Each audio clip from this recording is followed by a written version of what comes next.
देखना नहीं चाहता। पद्म अवार्डी ने कहा है कि 2014 में असली आजादी मिली है। बिल्कुल 2022 में हम सरकार बनाएंगे, तो उनको लेकर के उनका कहना है कि 2022 में हम देखिए वो तो 2014 में भी सरकार बना रहे थे, 2017 में भी बना रहे थे, 2019 में भी बना रहे थे, और 2019 में आपने परिणाम देखे हैं, 2 सीट की 1 सीट रह गई। अब की बात 2024 में वो भी चली जाएगी। के बाद हमारे देश के जो स्वतंत्रता संग्राम के बड़े सेनानी आप कह सकते हैं, जिन्होंने मार्गदर्शन स्वतंत्रता संग्राम में किया था, वो चाहे महात्मा गांधी जी हों और दूसरे नेता हों, और वास्तव में ऐसा होता भी है नैसर्गिक रूप से कि प्रत्येक देश की एक ऐसी भाषा होती है जो उसके कामकाज की भाषा होती है और राजभाषा के रूप में उसकी पहचान होती है। चूँकि हिंदी ने स्वतंत्रता के आंदोलन में एक व्यापक भूमिका की थी और एक संपर्क भाषा के रूप में अच्छे परिणाम दिए थे, व्यापक विचार विमर्श के बाद लगभग 3 दिन विचार विमर्श हुआ और 14 सितंबर 1949 को ये तय किया गया कि हिंदी राजभाषा के रूप में काम करेगी। उसी समय में संविधान के भाग 17 के अनुच्छेद 343 में हिंदी को राजभाषा का दर्जा दिया गया और लिपि के रूप में देवनागरी को चुना गया। लेकिन उसके साथ ही साथ ये बात भी कही गई कि 15 वर्षों तक, चूँकि हम काफ़ी लंबे समय से परतंत्र थे, तो ये हुआ कि 15 साल तक राजकाज प्रभावित ना हो, तो उसी तरह से हम काम करेंगे जैसे पहले में 1947 से पहले कर रहे थे। लेकिन इस दौरान ये विचार था कि हम हिंदी को जिस दिन संविधान हम स्थापित करेंगे, जैसे 26 जनवरी 1950 को हुआ, तो 1965 तक हम पूरी तरह से राजभाषा को समर्पित होकर के अपने काम को पूरा कर लेंगे। लेकिन वो नहीं हुआ। लगातार बाकी हमारे प्रयास जारी हैं, क्षेत्रीय सम्मेलन ऐसे हम लोग लगातार करते हैं, नराकाश की बैठकें हैं, संसदीय समितियां हैं, वार्षिक कार्यक्रम है, उनकी समीक्षा है। इन सब कामों को करते हुए लगातार ऐसे प्रयास थे।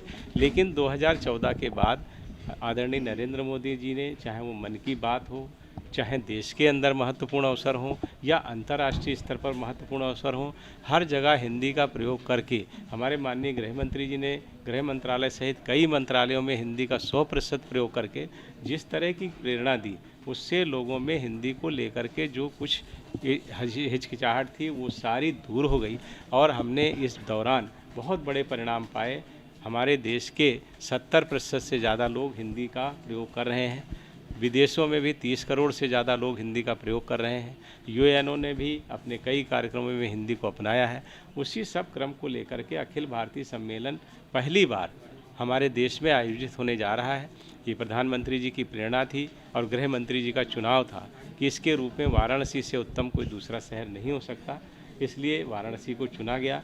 चूँकि एक बड़ी परंपरा वाराणसी के साथ जुड़ी है, हम लोगों को भी बहुत अच्छा लग रहा है और ये सम्मेलन 2 दिन होने वाला है, जिसमें हम व्यापक विचार विमर्श करेंगे और उसके दौरान जो इस मंथन में आएगा उसको हिंदी के प्रयोग को और बढ़ाने में, क्षेत्रीय भाषाओं के प्रयोग को और बढ़ाने में जो भी काम करने होंगे वो करेंगे। देखिए, इसमें जैसे मैंने बताया कि माननीय गृह मंत्री जी मुख्य अतिथि के रूप में उद्घाटन सत्र में रहेंगे और उत्तर प्रदेश के मुख्यमंत्री भी रहेंगे, कई मंत्री यहाँ पर रहेंगे, सांसद विधायकों के साथ साथ यहाँ पर हिंदी के बड़े बड़े विद्वान हृदय नारायण दीक्षित जी हैं, केसरीनाथ त्रिपाठी जी हैं, कई हमारे वाइस चांसलर हैं, राज्यसभा के उपसभापति श्री हरिवंश जी हैं, ऐसे राहुल राय जी हैं, ऐसे कई समाचार पत्रों के भी प्रधान संपादक इन सब चीज़ों में भाग लेंगे, अलग अलग सत्रों में भाग ले करके और अपने विचार मंथन के द्वारा हम लोगों का मार्गदर्शन करेंगे, हमको सुझाव देंगे, उन सुझावों को हम आगे अपने कार्यक्रमों में। सर, दूसरे दिन समापन में दूसरे दिन समापन बंद जी, दूसरे दिन समापन में। आप खीरी से यहाँ आए हैं, आप खीरी से यहाँ आए हैं लखीमपुर खीरी। जी जी जी। 10 अक्टूबर को अपोजिशन पार्टी की एक बड़ी रैली थी जिसमें आपके रेजिग्नेशन को लेकर के प्रियंका गांधी जी ने कहा था कि हम तब तक लड़ते रहेंगे जब तक। देखिए, उस पर आपका क्या कहना है? देखिए ऐसा है कि ऐसा है कि ये विषय जांच एजेंसियों के पास है, न्यायालय में है और इसलिए इस विषय पर मेरे लिए बोलना कुछ उपयुक्त नहीं। एक सवाल और देखो,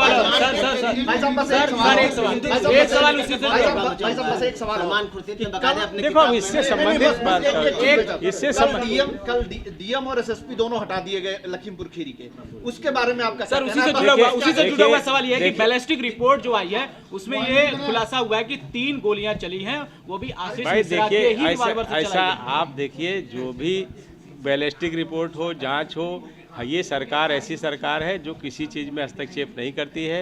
एजेंसियां स्वतंत्र हैं, जो दोषी होगा उसके विरुद्ध नैतिकता कार्रवाई। के आधार पर क्या आपको इस्तीफा नहीं देना चाहिए सर? नैतिकता किस, अभी जब जांच हो रही है, इस तरह के सवालों का कोई औचित्य नहीं है। आप इस तरह की बात करें, न्याय जांच एजेंसी जांच कर रही है, न्यायालय में मामला है, इसलिए जो भी होगा वो ठीक होगा। ये बात हिंदुत्व को लेकर बड़ा हंगामा मचा है। सलमान खुर्शीद की किताब आई, अब राहुल गांधी ने कहा है कि कहा जा सकता है, बिल्कुल कहा जा सकता है। और आप देखेंगे कि अटल बिहारी वाजपेयी जी की पहली सरकार ऐसी थी जो पूरे बहुमत से नहीं थी, लेकिन फिर भी उन्होंने हिंदी के लिए बहुत प्रयास किए थे। और क्योंकि हमारी पार्टी की आइडियोलॉजी से जुड़ा है, हमारे पहली बार हिस्सा ले रहा है हिंदी पहली बार नहीं, गृह मंत्रालय का ही ये विभाग है। राजभाषा विभाग गृह मंत्रालय का शुरू से है, आज़ादी के समय से। एक मिनट में ये एक सवाल हो जाए, तो ये गृह मंत्रालय का ही विभाग है, राजभाषा विभाग। और ये बात आपकी बिल्कुल ठीक है कि ये पहली सरकार है जिसने व्यापक रूप से और प्रामाणिक रूप से हिंदी का प्रयोग बढ़ाने के लिए काम किया है। उसी के परिणाम आज हमको देखने को मिल रहे हैं। हिंदू और आज़ादी इस देश में 15 अगस्त 1947 को मिली थी, और ये सारे विषय ऐसे लोग उठाते हैं जो सोचने समझने की, जिनकी जैसी हैसियत है वो ऐसे वो सोचते हैं। इन विषयों पर मैं टिप्पणी करना उचित नहीं समझता। नमस्कार, मैं हूं मानक गुप्ता। अगर आपको हमारा ये वीडियो पसंद आया हो तो इसे लाइक और शेयर जरूर करें, और हाँ, हमें सब्सक्राइब और फॉलो करना ना भूलें ताकि आप देश और दुनिया की कोई खबर मिस ना करें। तो जुड़े रहिए हमारे साथ और देखते रहिए न्यूज़ 24।